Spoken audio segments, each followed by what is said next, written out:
Assalamualaikum warahmatullahi wabarakatuh. Salam sejahtera untuk kita semua. Pertama-tama yang saya hormati Bapak Febrian Alwan Bahrudin dan juga Ibu Ria Erika Salti sebagai dosen pengampu mata kuliah Etika Politik.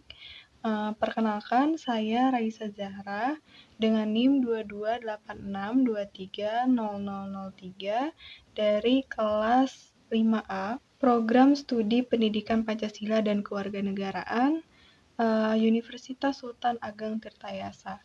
Nah, pada kesempatan kali ini, saya akan mempresentasikan proposal penelitian kelompok saya yang berjudul Akuntabilitas dan Transparansi Kebijakan Publik, Studi Kasus Kinerja Gubernur Banten periode 2024-2029. Penelitian ini saya susun bersama anggota kelompok saya sebagai bentuk kepedulian terhadap kualitas tata kelola pemerintahan daerah. Kami ingin meneliti sejauh mana pemerintah dari Provinsi Banten, khususnya di masa kepemimpinan Gubernur periode 2024-2029, yang menerapkan prinsip akuntabilitas dan transparansi dalam pelaksanaan kebijakan publik. Jadi setiap pemerintahan yang baik berangkat dari prinsip good governance, yaitu pemerintah yang terbuka dan juga bertanggung jawab dan juga berorientasi pada kepentingan publik. Nah, dalam konteks akuntabilitas dan juga transparansi, dua prinsip ini adalah yang paling mendasar. Akuntabilitas sendiri adalah kemampuan dan juga kesediaan pemerintah untuk mempertanggungjawabkan setiap tindakan, keputusan, dan juga kebijakan pada masyarakat. Sementara transparansi itu merupakan keterbukaan informasi publik yang memberi kesempatan bagi masyarakat untuk mengetahui, menilai, dan juga bahkan mengawasi proses kebijakan yang berjalan. Nah, kedua prinsip itu tidak bisa dipisahkan karena akuntabilitas tanpa transparansi hanya akan menjadi formalitas saja, dan juga sebaliknya transparansi tanpa akuntabilitas tidak akan memiliki sebuah makna gitu. Jadi Provinsi Banten menjadi objek yang menarik karena memiliki potensi ekonomi yang besar, tetapi juga menghadapi tantangan serius dalam tata kelola pemerintahan.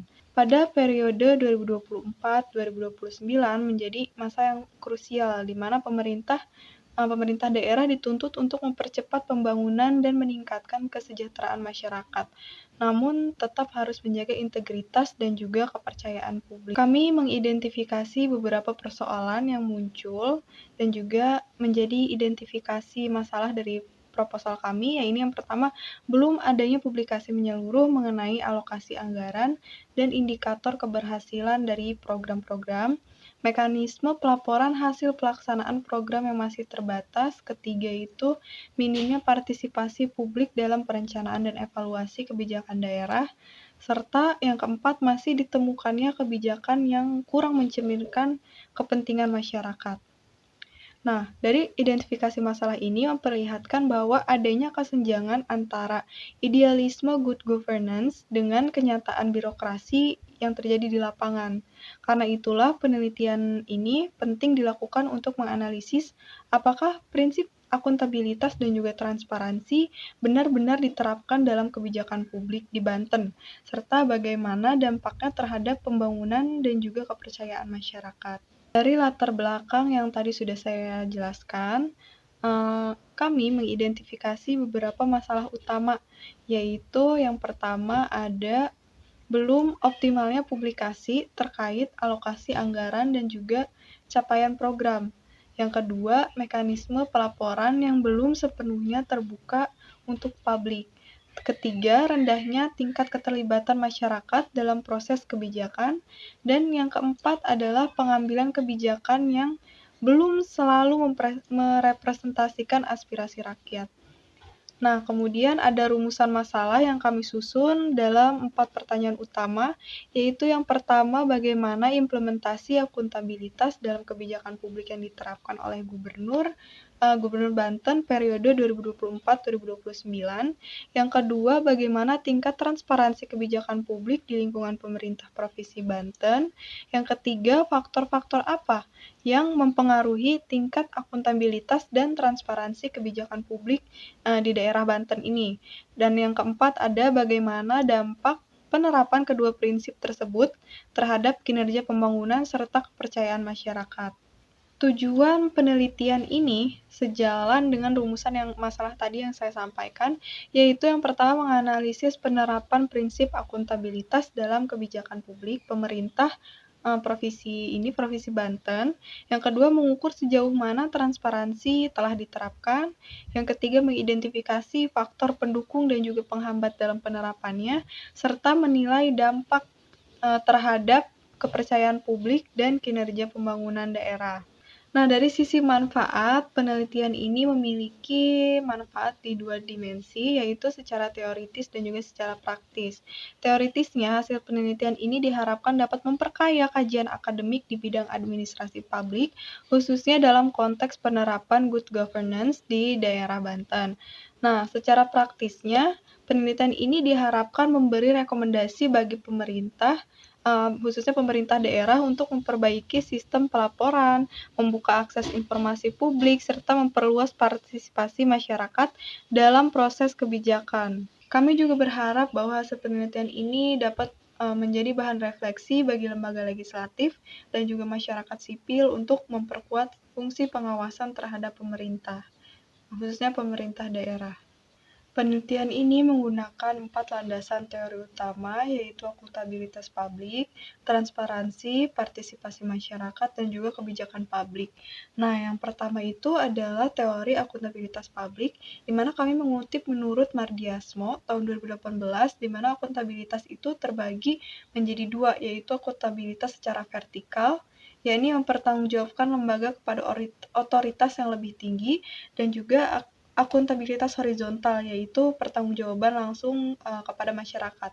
Nah, keduanya ini sangat penting untuk memastikan bahwa kekuasaan itu tidak disalahgunakan dan bahwa setiap kebijakan publik tetap berada dalam koridor hukum serta kepentingan daripada rakyat itu sendiri. Akuntabilitas juga mencakup 4 aspek ataupun 4 poin penting, di mana kejujuran dan hukum yang memastikan integritas dalam pelaksanaan tugas. Yang kedua, ada proses menjamin prosedur kerja yang berjalan sesuai dengan standar. Yang ketiga, ada program yang mengukur efektivitas dan efisiensi kegiatan. Dan yang terakhir ada kebijakan, di mana harus mempertanggungjawabkan keputusan strategis kepada masyarakat. Nah, teori yang kedua adalah teori transparansi. Transparansi itu kan berarti keterbukaan dalam pengelolaan sumber daya publik, di mana kelompok kami juga mengutip menurut Mardiasmo, di mana transparansi itu menuntut pemerintah untuk menyediakan informasi yang lebih akurat, mudah dipahami, dan juga dapat diakses secara bebas oleh masyarakat.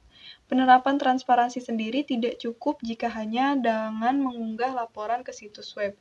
Yang jauh lebih penting adalah memastikan masyarakat itu memahami isi laporan dan juga bisa memberikan masukan ataupun kritik. Dengan begitu, transparansi menjadi sarana untuk memperkuat kepercayaan publik dan juga mencegah tindakan-tindakan seperti korupsi. Nah, teori yang ketiga ada partisipasi masyarakat, di mana partisipasi itu adalah maksudnya keterlibatan aktif warga di dalam suatu daerah dalam setiap tahap kebijakan, mulai dari perencanaan, pelaksanaan, sampai dengan evaluasi. Tanpa transparansi, kebijakan yang ada itu resiko gagalnya lumayan besar karena tidak sesuai dengan kebutuhan nyata dari masyarakat itu sendiri. Lalu teori yang keempat ada kebijakan publik, di mana kebijakan publik itu merupakan serangkaian keputusan yang diambil pemerintah untuk memecahkan masalah publik. Namun, keberhasilan kebijakan ini tidak hanya bergantung pada isinya, tapi juga pada proses penyusunannya, seperti apakah sudah partisipatif, transparan, dan akuntabel. Nah, dari keempat teori inilah yang menjadi kerangka berpikir kami dalam melihat bagaimana akuntabilitas dan juga transparansi diterapkan di pemerintahan Provinsi Banten. Penelitian ini menggunakan pendekatan kualitatif dengan metode deskriptif, di mana pendekatan ini memungkinkan peneliti memahami fenomena sosial secara lebih mendalam dan juga kontekstual. Jadi bukan sekedar mengukur dari angka-angka saja. Dari kutipan yang kami dapatkan, di mana kami mengutip menurut Sugiono, di mana penelitian kualitatif ini dilakukan dalam kondisi yang alami dan sebagai peneliti sebagai instrumen utama. Jadi data dikumpulkan melalui wawancara, observasi, dan juga dokumentasi. Kemudian, subjek penelitian kami adalah pemerintah dari Provinsi Banten itu sendiri, di bawah kepemimpinan Gubernur Banten pada periode 2024-2029. Nah, informal penelitian kami ini dipilih menggunakan teknik purposive sampling, yaitu memilih narasumber yang dianggap paling memahami persoalan-persoalan yang tengah diteliti oleh kami. Nah, informan yang kami ambil ini terdiri dari pejabat pemerintah provinsi seperti Bapeda, Inspektorat dan BPKAD, anggota DPRD Provinsi Banten, akademisi, aktivis, dan juga masyarakat penerima dampak-dampak dari kebijakan itu. Nah, sumber data yang kami miliki itu dibagi menjadi dua, yaitu data primer dan sekunder. Data primer sendiri diperoleh melalui wawancara mendalam, observasi langsung terhadap kegiatan pemerintahan, serta dokumentasi kegiatan publik. Nah, yang kedua ada data sekunder, di mana kami dapatkan berupa laporan resmi pemerintahan, audit keuangan, peraturan daerah, serta literatur akademik terkait akuntabilitas dan juga transparansi itu sendiri. Untuk menjaga keabsahan data, kami menggunakan juga teknik triangulasi, yaitu membandingkan informasi dari berbagai sumber yang ada dan metode-metode agar hasilnya valid. Nah, analisis data dilakukan juga oleh kelompok kami menggunakan model dari Miles dan Habermas yang terdapat 3 tahapan. Yang pertama ada reduksi, di mana data-data yang ada itu disaring. Kemudian ada penyajian data, di mana kami menampilkan data dalam bentuk narasi dan juga pola temuan. Nah, yang ketiga adalah proses penarikan kesimpulan dan juga verifikasi, di mana data-data itu ditafsirkan untuk menghasilkan suatu makna dan juga temuan akhir. Dan penelitian ini pastinya akan dilaksanakan di daerah Provinsi Banten dengan lokasi penelitian di beberapa instansi pemerintahan daerah, khususnya di daerah Kota Serang sebagai ibu kota provinsi. Melalui penelitian ini, kami berharap dapat memberikan gambaran yang lebih komprehensif mengenai penerapan akuntabilitas dan juga transparansi di pemerintahan Provinsi Banten. Kami juga ingin membuktikan apakah dua prinsip utama good governance tersebut telah benar-benar diterapkan atau hanya masih sebatas wacana saja. Nah, penelitian ini juga kami harapkan dapat menjadi dasar bagi pemerintah daerah untuk memperbaiki sistem pelaporan publik, memperkuat komunikasi dengan masyarakatnya, serta mendorong lahirnya kebijakan-kebijakan yang lebih membuka partisipatif dan juga lebih terbuka kepada masyarakat. Nah, selain itu, kami juga berharap penelitian ini menjadi inspirasi bagi pemerintah daerah lain di Indonesia agar terus berbenah dalam mewujudkan pemerintahan yang bersih, transparan, dan juga berintegritas. Sebagai penutup, saya kembali menegaskan bahwa akuntabilitas dan juga transparansi bukan sekedar konsep administratif, tetapi juga nilai moral yang menentukan seberapa besar kepercayaan rakyat kepada pemerintahnya. Nah, pemerintah yang akuntabel berarti adalah pemerintah yang berani dievaluasi. Pemerintah yang transparan berarti pemerintah yang memang berani terbuka. Dan ketika kedua hal ini dijalankan bersamaan dengan sungguh-sungguh, maka kepercayaan publik juga akan tumbuh sendirinya, dan juga dari kepercayaan itulah lahir pembangunan-pembangunan yang berkelanjutan. Kami percaya bahwa melalui penelitian ini kami tidak hanya belajar tentang teori pemerintahan, tetapi juga berkontribusi untuk memperkuat etika-etika politik dan tata kelola pemerintahan yang ada di Indonesia. Terima kasih atas perhatian Bapak dan Ibu dosen pengampu mata kuliah etika politik. Semoga penelitian kami ini dapat bermanfaat dan juga dapat menjadi langkah kecil menuju pemerintahan yang lebih terbuka nantinya, bertanggung jawab dan juga berpihak lebih kepada rakyat. Wassalamualaikum warahmatullahi wabarakatuh.